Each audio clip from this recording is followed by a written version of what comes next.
Good morning, PASW clients, staff, friends joining us. Welcome to Friday's class of music, and hope you guys have had a good week. We've had a busy week, I know that. We looked at Ravel, the French composer. We looked at Oliver, the musical. We went down to Brazil and discovered the Brazilian sounds of bossa nova music, and then we took a look at Capitol Records, that iconic building right there.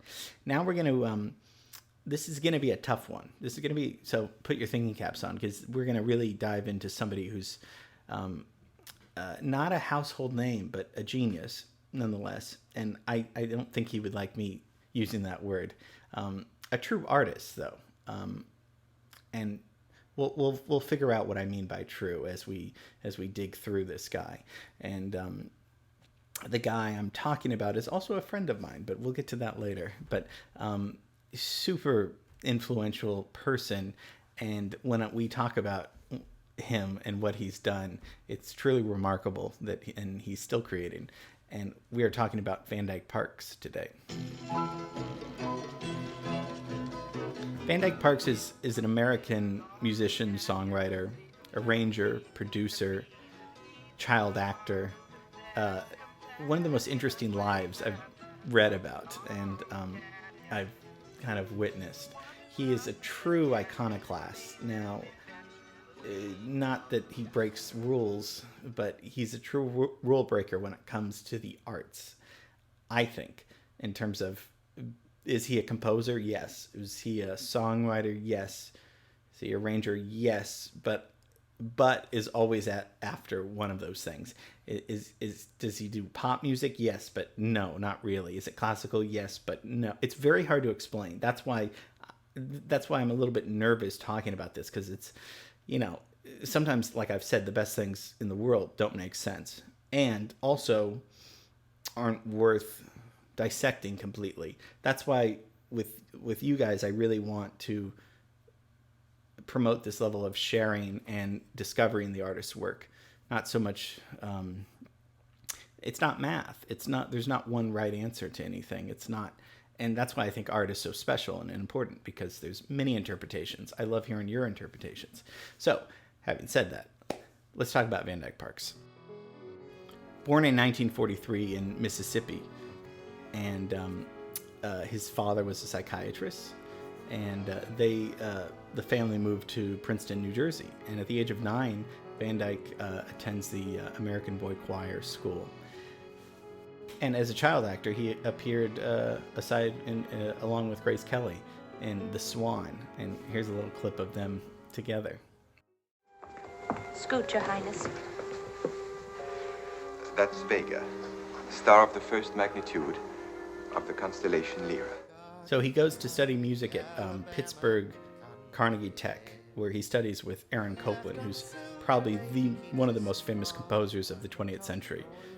We haven't discussed Aaron Copland, but his influence on Leonard Bernstein, who did West Side Story, is tremendous. And we'll spend some time with Aaron Copland. So that's his teacher, and also Toscanini is the conductor there. So he gets a really good foundation of classical composition, but like Philip Glass, like Steve Reich, like other people we've talked about, they become a little bit bored with contemporary classical music. It's a little cold, like we've talked about. People like John Cage, Boulez, geniuses, Schoenberg, geniuses, no doubt. Oh, a little boring, though. That's okay. So what does he do? He goes to Los Angeles, my favorite city, right? 1962, to join his brother. And Van Dyke's first professional job is a song we've all heard, which probably you didn't know, that he arranged the song to the great song, The Bare Necessities, in Disney's Jungle Book. All the bare necessities, the simple bare necessities. Forget about your worries and your strife. I mean the bare necessities are Mother Nature's recipes that bring the bare necessities of life wherever I want. So during this time, Van Dyke really it becomes a session musician, arranger, and songwriter, and becomes close friends with people like Randy Newman, Harry Nilsson, and the Beach Boys, in particular Brian Wilson. He also played with the Byrds and the Fifth Dimension, but declined the offer to form Crosby, Stills and Nash, which was probably for the best. In 1965, he joins Frank Zappa's Mothers of Invention for a little bit, but says that he left the band because I didn't want to be screamed at.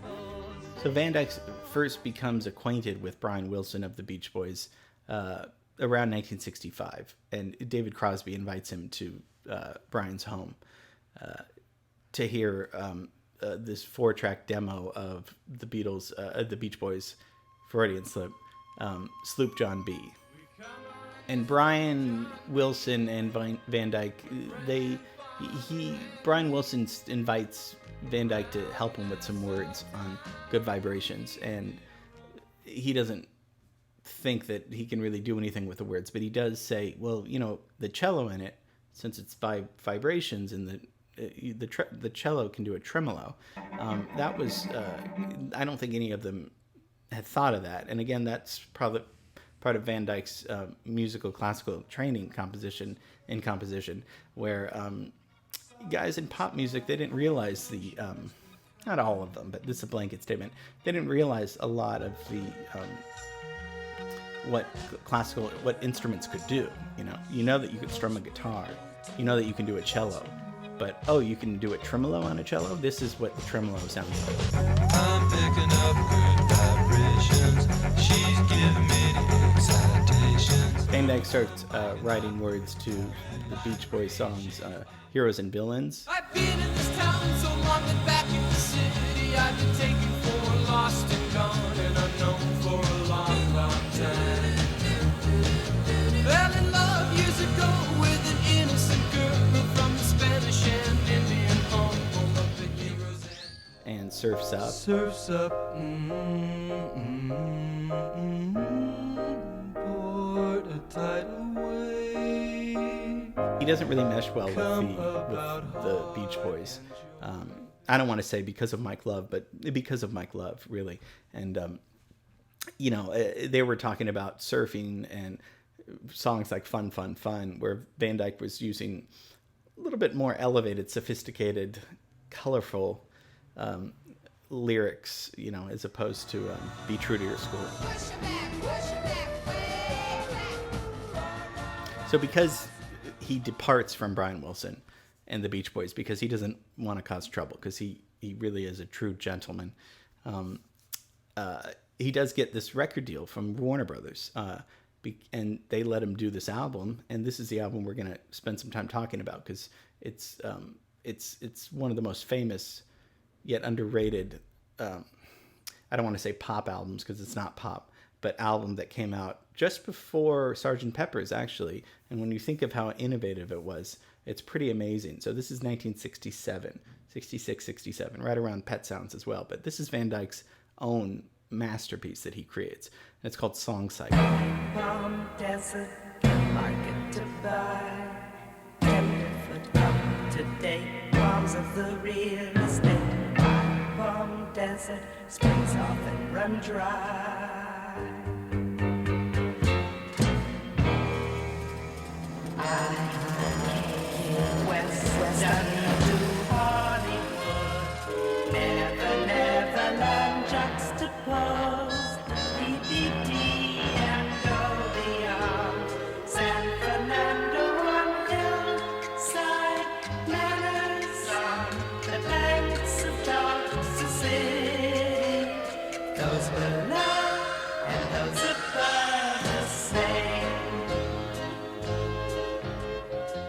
The album really draws from American popular music genres like bluegrass and ragtime, show tunes, classical music, all in the context of the 1960s popular music going on around this time. I was there upon a four-poster there, fine pals that came to bear some thoughts in the past, amid a dash of influenza, and then I came. I mean, it's hard to categorize. It's orchestral pop avant-garde art rock, Americana. These are just words that kind of come to mind where it's, yeah, okay, I see that description.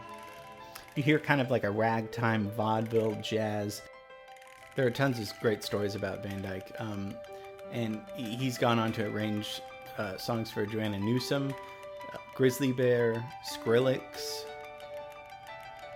U2, All I Want Is You.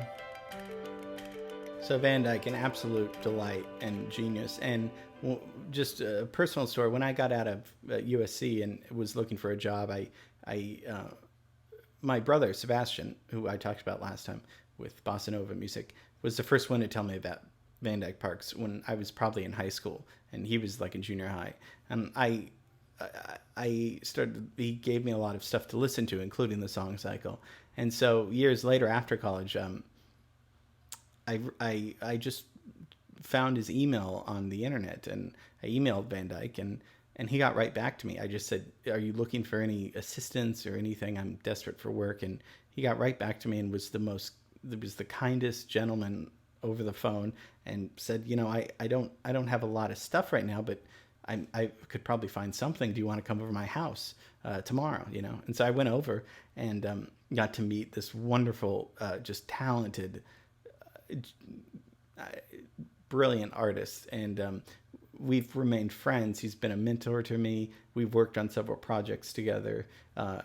Me assisting. I don't want to take credit where I've, but me helping him, and even if he wanted me to hang around him and be a chauffeur, I would do it.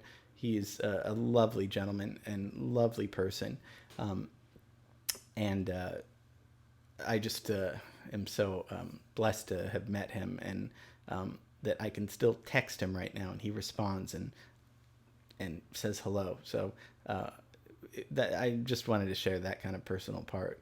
And I may show him this, so that's why I'm probably sweating a little bit. All right. I hope you guys enjoyed this class. Van Dyke Parks, true gentleman, true artist, true genius. And hope you guys have a great weekend. Miss you and love you all.